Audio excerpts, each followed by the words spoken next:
Namaskar. The next point of 16 points is bath, number 6.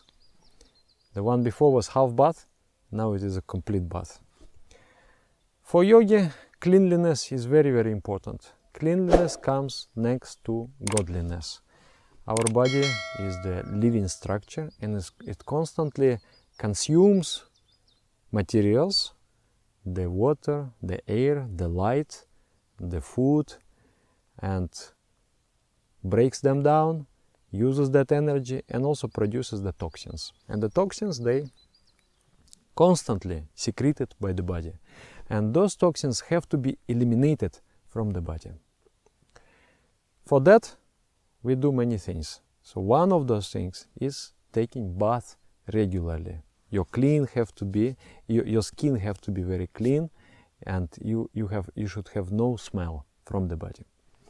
Because the smell creates the attraction, it attracts the crudest form of negative energy, which is called negative microvita.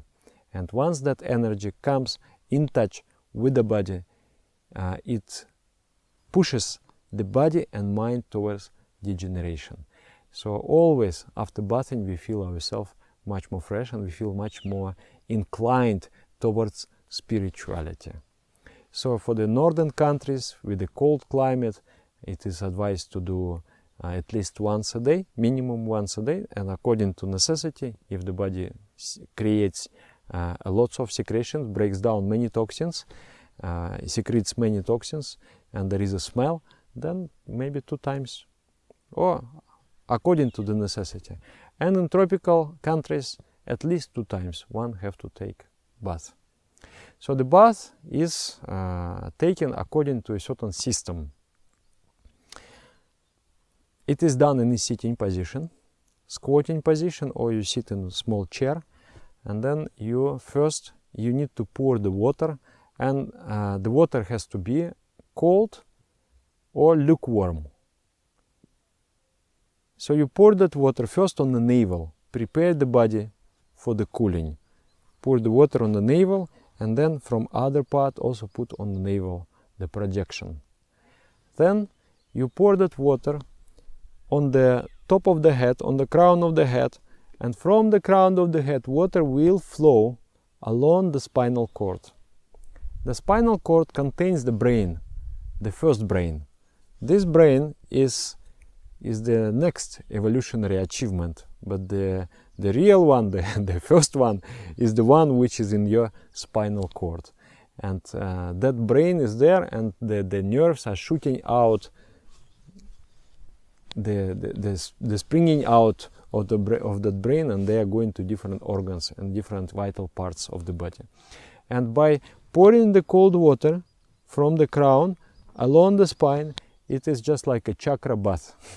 All the energy centers, all the nerves, all the important nerves, they get invigorated, and it is very beneficial for meditation. And after that, the body is ready for a normal bathing procedures. If you, for example, pour water immediately without any preparation, you pour it on the Anahata chakra, the nervous system goes in a mild sort of shock. You experience it, and this is not advised to do. So you need to prepare the body properly. And then you wash yourself thoroughly with the soap. It is advised not to use any smell in the soap, because any chemical smell is also considered that it attracts negative energy. Either it should be just plain, or there might be mild aroma, but it should be natural. So then you wash properly, especially you take special care to the armpits and the pubic area, because we, as you know, we keep the hair in the armpit, and that hair needs to be very clean, and then after wash with the soap and then comb it, and then use some oil to maintain the cleanliness of this hair. So, and then after the bathing is done, still one thing has to be there to complete the whole procedure. It is called Pitri Jagya. Pitri Jagya is salutation or the sacrifice to the ancestors. it is a very nice, beautiful practice, physical practice with the mantra ideation. It is done like this. First I will demonstrate and then I will explain the meaning.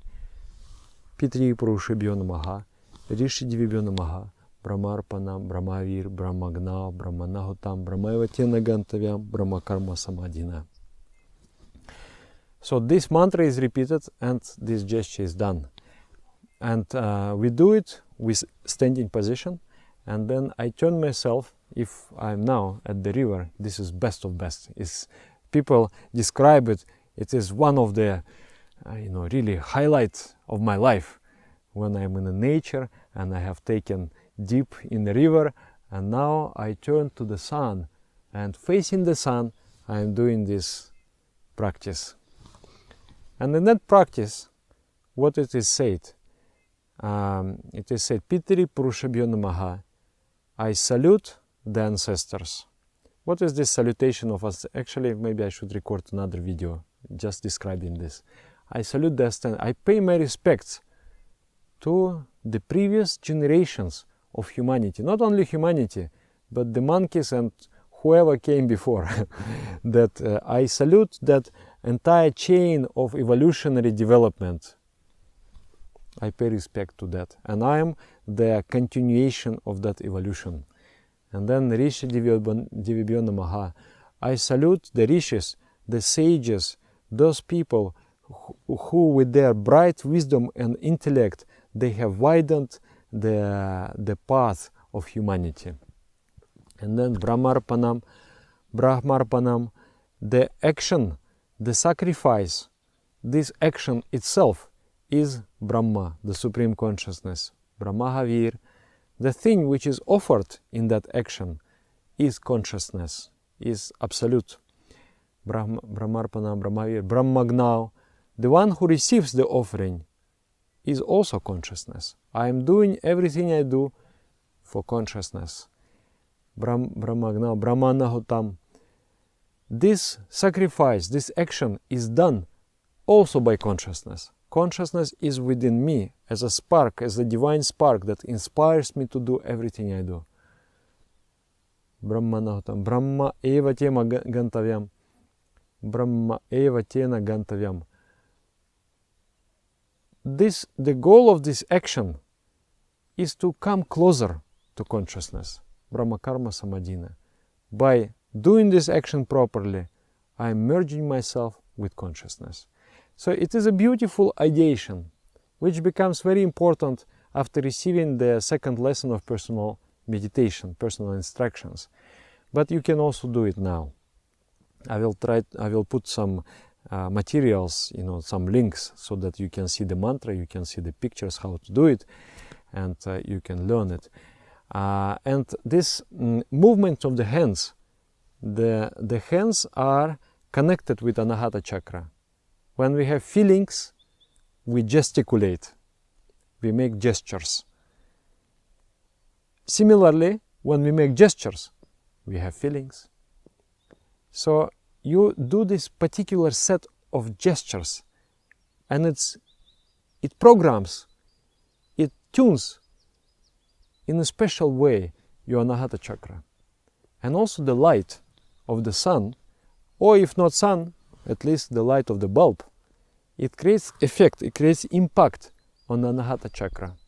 This is a perceptive plate of the body, and immediately after this practice, you can see the glaze on the face, the radiance, the shining on the face of the practitioner. So when people leave, sometimes, in vacation, sometimes you may, take a dip in the river and then do this. You will see that immediately the radiation of positivity comes out of your face. So for the yoga practitioners, it is advised to do on the regular basis, because for us this heart center is very important, and the heart centers moves us ahead. It gives us motivation. The yoga practitioners, they don't feel so much fear, they don't feel so much shame. So what will move us ahead? There has to be higher motivation, and it comes when the Anahata Chakra is awakened, when the heart is awakened. So this bathing procedure beautifully combined with this Piti Jagya, it creates very beneficial state of mind. It is one of the practice which is prescribed for the daily performance. Thank you very much. Namaskar.